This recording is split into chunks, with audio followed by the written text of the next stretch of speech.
Hey gang, it's your boy Platt, and today we try a beer not named after a chicken. That's next to Platt's Beer of the Week.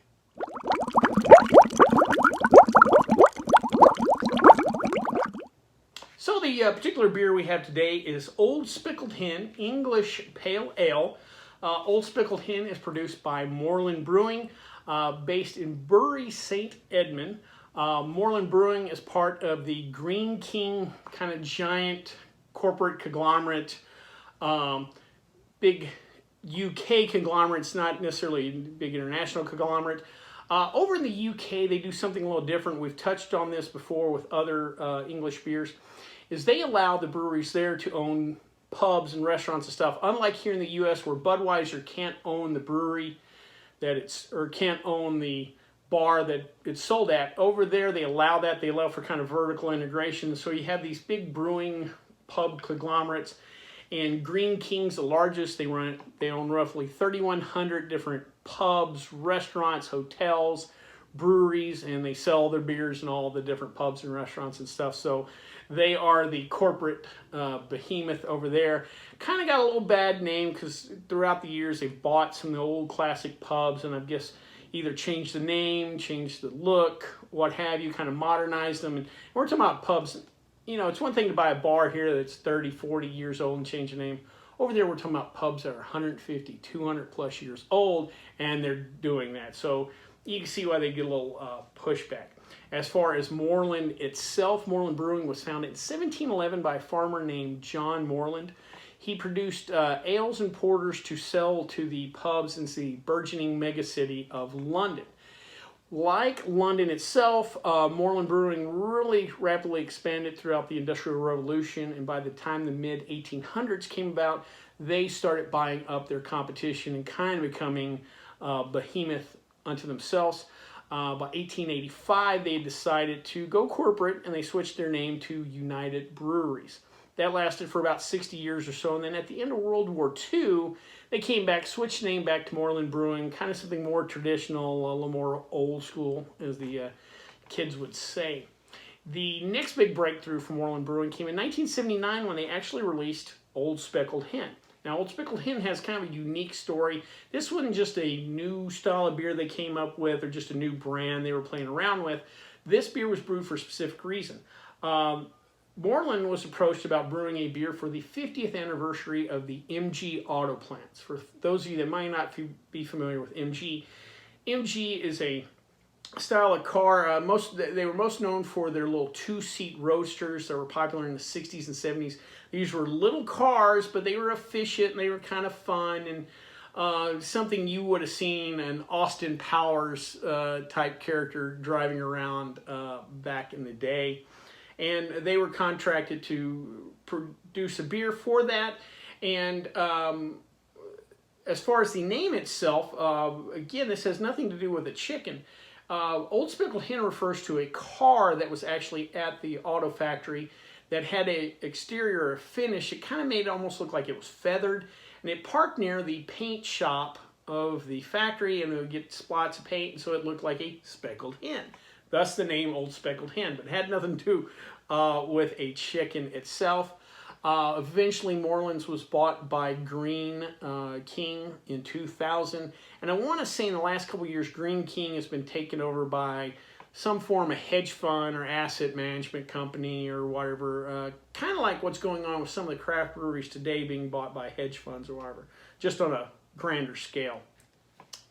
Real quick, some of their other beers. They have a few other beers.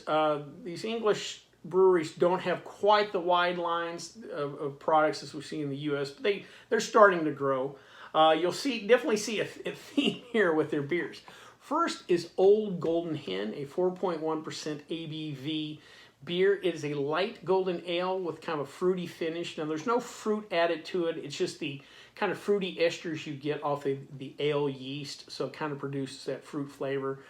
Think of kind of a lighter, fruity, kind of blonde, ale-ish type beer.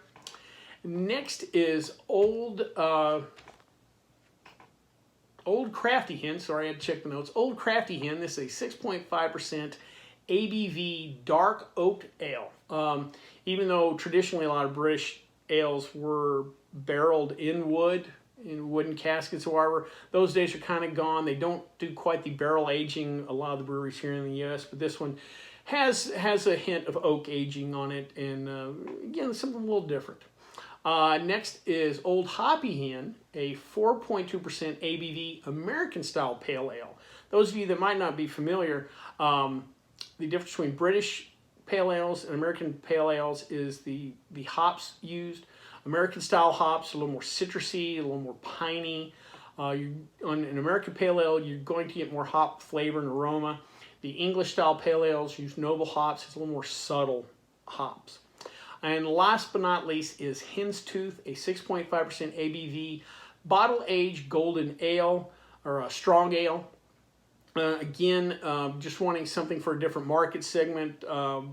Some people are just going to want a bigger beer, and this caters to them.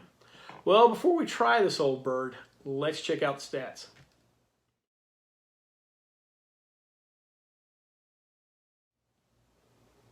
All right, today, since since we were talking about English beers, I thought we'd talk about the most popular beers in England. I like every once in a while see what other places are drinking, and so I looked up the most popular beers in England. Now, these may come off as a surprise, so I want to give you kind of a little disclaimer.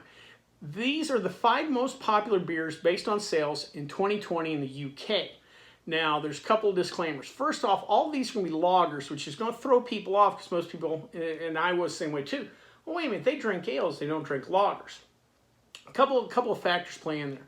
First, we're talking about how they have these major brewery chains that also own the pubs and restaurants and stuff. And so what ends up happening is you kind of have a more segmented market, depending on which pub you go to, is kind of depending on which ale you drink. And it's a little more segmented than that. And even though companies like Greene, King are huge, well, they also own several different breweries, and they're selling different those in the pubs that they used to. Morland had a series of pubs itself before it got bought by Greene King, so Greene King's probably going to leave Moreland's beers in there and all the other pubs they bought. So again, it's a little more segmented, in the ale market than is the kind of mass-produced lager market. Also, too, remember, pub ales are enjoyed in the pub. Well, in 2020, the pub wasn't open, so people were buying packaged beer. Well, in the packaged world, the big international companies with distribution and the marketing get into those package stores easier, and they sell in bulk easier, and thus lagers. So, but I still find it very interesting, the beers on the list. So real quickly, let's go over those. Number 5 is Stella Artois. Kind of makes sense, a European-based company, part of the AB InBev conglomerate, the largest brewing company in the world. They're going to be able to get in any market and penetrate it no problem, so Stella kind of makes sense. Number 4, though, doesn't make sense. I would have lost a lot of money on this, but it is Coors Light. Like I said, I lost a lot of money, mainly because here in Vegas, bartending for years and having a lot of English customers, they drink Budweiser when they come over here. They think American beer is Budweiser, and when they come here, they drink Budweiser. The first day, the second day, the last day, Bud. And so I'm kind of surprised to see how well Coors Light does over there.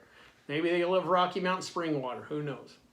Number 3 on the list is Carlsberg. Carlsberg is not a big brand here in the U.S., but internationally huge. And the company itself, Carlsberg, is one of the major beer conglomerates in the world. A huge list of brands under its corporate umbrella.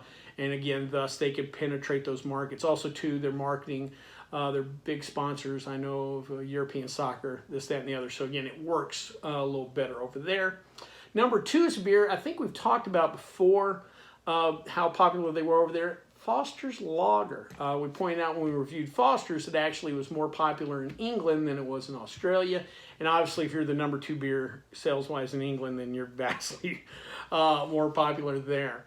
Last but not least is Carling Lager. Carling Lager, I've been told by my British customers, is basically British Budweiser.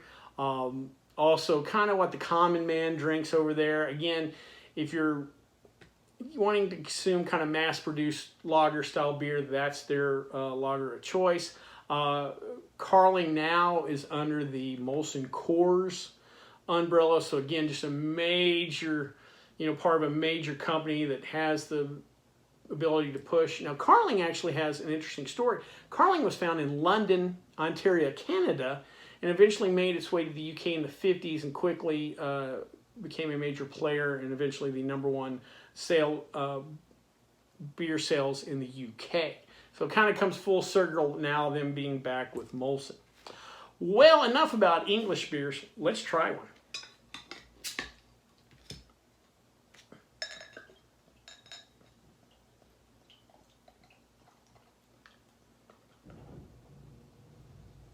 All right. Perfect pour right there, even if I say so myself. Nice kind of dark copper, a lighter khaki head. Plenty of the malts up front. I don't get a lot of hops on the nose, but again, noble hops are a little more subtle. Let's give it a try. Ooh, man, that is nice. That is just a well-executed pub-style ale. Plenty of that malt sweetness. Enough hops, though, on the back to give it a little bitterness on the finish. These beers are also referred to as bitters over there. So again, there's hop flavor, but it's not, the hop aroma's not there. The hop bitterness, though, is a little closer to the American style ale than the hop aroma. You don't get quite the hop aroma on here, but there's a little hop bitterness to it. Nice, balanced, easy drinking. Again, a pub style ale. This is something you can sit down, have 2 or 3, watch a soccer match, throw some darts, what have you. A little rugby match if you're more like me. Or even some Aussie rules football. Who knows if you want to throw it in. Good, well-executed, simple beer. I like these styles of beer just because, again, everything doesn't have to be a triple arugula-flavored IPA. You can just have some nice, well-executed beers, and that's what you have with Old Speckled Hen. Well, I hope you liked this video. If you did, please subscribe down below. Also, please like the video because it lets YouTube know we're putting out good content. If you have any questions, comments, concerns, or beers that you'd like me to try, please leave them in the comment section, or you can always contact me on the Twitter page. Till next time, bottoms up.